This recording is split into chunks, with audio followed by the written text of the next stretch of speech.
नमस्कार, news point में आप सभी का स्वागत है और हमारे साथ जुड़े हुए हैं अमलेंदु उपाध्याय जी। अमलेंदु जी, आपका भी स्वागत है। जी धन्यवाद।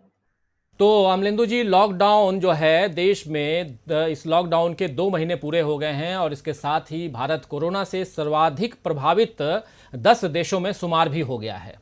आप याद कीजिए कि शुरुआती दिनों में अगर 8-10 मामले सामने आते थे तो बड़ी खबर बन जाती थी, लेकिन अब तो लगभग 7,000 मामले रोजाना सामने आ रहे हैं और इसे बड़ी खबर नहीं बनाया जा रहा है।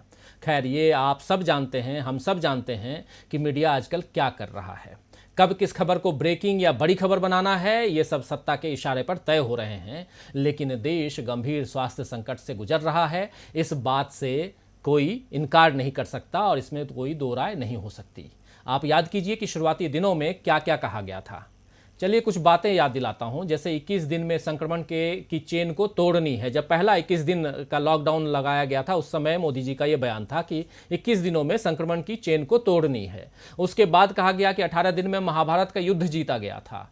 सूतक जैसा ही लॉकडाउन है, ताली बजाने से कीटाणु दूर हो जाते हैं और गोमूत्र से इलाज संभव है। ऐसी तमाम बातें खैर बकवास ही साबित हुई। वो कहावत है ना कि अंधेर नगरी चौपट राजा। खैर, शायद ऐसा ही हाल हमारे देश का भी हो गया है, इसीलिए ऐसी बकवास बातें मीडिया में सुर्खियां बटोरती रहती हैं। इधर देश कोरोना के बढ़ते मरीजों के साथ साथ एक एक पायदान करके ऊपर चढ़ रहा है और पिछले हफ्ते तक हम जहां 11वें स्थान पर थे, अब 10वें नंबर पर आ गए हैं। जो देश हमसे अभी आगे हैं वहां अब नए मामले मिलने कम हो गए हैं, जैसा कि हम देख रहे हैं, चाहे वो जर्मनी है, इटली है, फ्रांस है या यूरोप के कई दूसरे देश हैं। जबकि भारत में नए मामलों की संख्या और पॉजिटिविटी दर जो है दोनों बढ़ रहे हैं। पॉजिटिविटी दर की बात मैं इसलिए कह रहा हूं कि पॉजिटिविटी दर जो है उसको समझ लें, ये वो है कि जिन सैंपलों की जांच हुई है उनमें से कितने प्रतिशत सैंपल कोविड पॉजिटिव आए हैं। आईसीएमआर के अनुसार अप्रैल की शुरुआत में पॉजिटिविटी दर 4.8 थी, जो 16 अप्रैल से 28 अप्रैल के बीच में गिर करके 3 पर आ गई थी। लेकिन मई में यह दर फिर से बढ़ने लगी और अब यह दुगुने से भी ज्यादा बढ़ करके 7 पर आ गई है। मतलब 3 से 7 पर आ गई है। लेकिन सरकार अब भी अपनी वाहवाही करवाने में लगी हुई है। जल्द ही मोदी सरकार के दूसरे कार्यकाल का वर्चुअल जश्न भी हमको देखने को मिलेगा। जी हां, 29 मई को मोदी सरकार के दूसरे कार्यकाल का 1 साल अमलेंदु जी पूरा हो रहा है।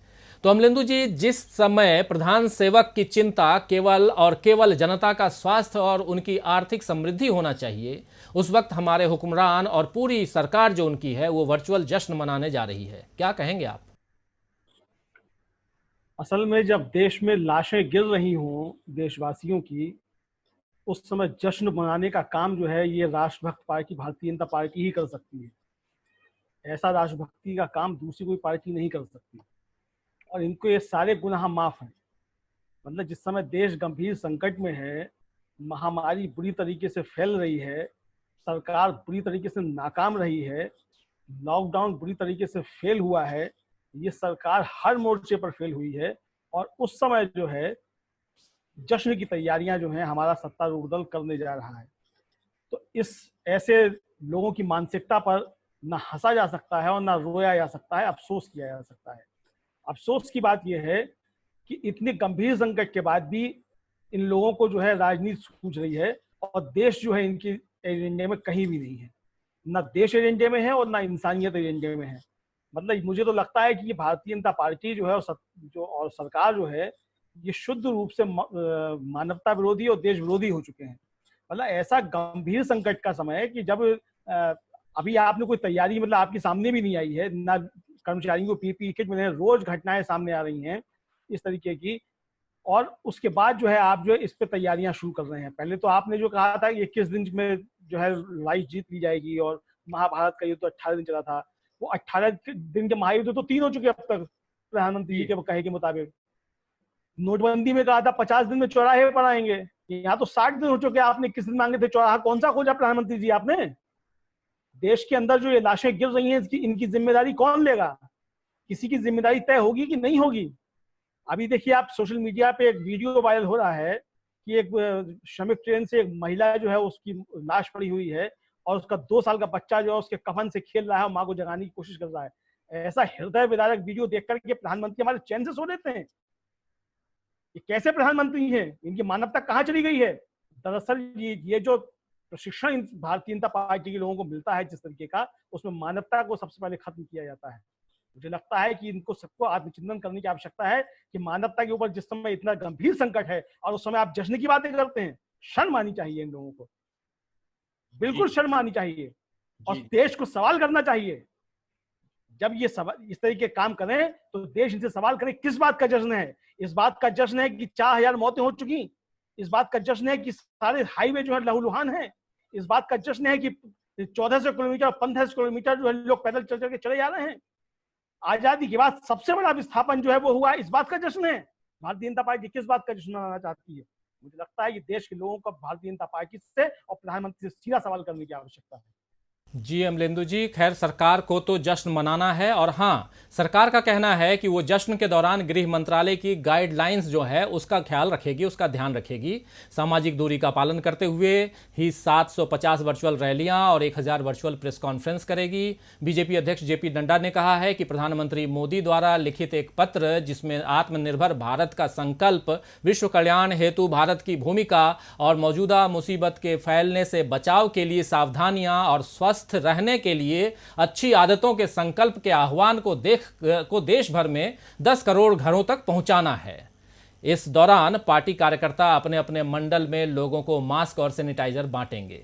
भले ही बाकी देश मौजूदा मुसीबत की रोकथाम के लिए काम करने में व्यस्त है और वहीं हमारी सरकार अपने प्रचार प्रसार में ही व्यस्त नजर आ रही है अमलेंदु जी। उन्हें नजर नहीं आ रहा है कि देश में स्वास्थ्य सुविधाएं कितनी लचर हैं। अहमदाबाद की एक रिपोर्ट है कि अहमदाबाद के सिविल अस्पताल को लेकर के हाल ही में गुजरात हाई कोर्ट ने तल्ख टिप्पणी की थी कि ये काल कोठरी जैसा है। वहीं अब दवाओं की कमी, मरीजों के साथ भेदभाव, इन सब को लेकर हाई कोर्ट ने जांच समिति बनाई हुई है। गुजरात हाई कोर्ट ने, गुजरात में 800 से अधिक मौतें कोरोना के कारण हो चुकी हैं। उसके पड़ोसी राज्य महाराष्ट्र में भी बुरे हाल हैं, लेकिन महाराष्ट्र में भाजपा की सरकार नहीं है, इसीलिए भाजपा नेताओं को लगता है कि उद्धव सरकार लोगों की जान की रक्षा करने में असमर्थ है, सक्षम नहीं है। भाजपा नेता नारायण राणे ने कल ही बयान दिया है कि महाराष्ट्र में राष्ट्रपति शासन जो है लगा देना चाहिए। नारायण राणे का मानना है कि महाराष्ट्र सरकार ने जिम्मेदारी से अपना फर्ज नहीं निभाया है। बिल्कुल सही कहना है राणे का, लेकिन अगर यही पैमाना है अमलेंदु जी, फिर देश भर में अब तक कोरोना के कारण 4000 से अधिक मौतों, सैकड़ों प्रवासी कामगारों की भूख प्यास या उनकी सड़क दुर्घटनाओं में मौत और लाखों जिंदगियों की जान का संकट आया है, उसकी जिम्मेदारी किस पर बनती है? निश्चित तौर पे नारायण राणे अगर सच बोल रहे हैं तो नारायण राणे को और बड़ा सच बोलना चाहिए और उद्धव ठाकरे से इस्तीफा मांगने से पहले नरेंद्र मोदी से इस्तीफा मांग लेना चाहिए। मगर नारायण राणे हिम्मत दिखाने की, कम से कम हिम्मत दिखाएं तो। मुझे लगता है कि भारतीय जनता पार्टी के अंदर बहुत अच्छे लोग हैं जिनके अंदर कुछ हिम्मत है, तो नारायण राणे उनमें से एक हैं।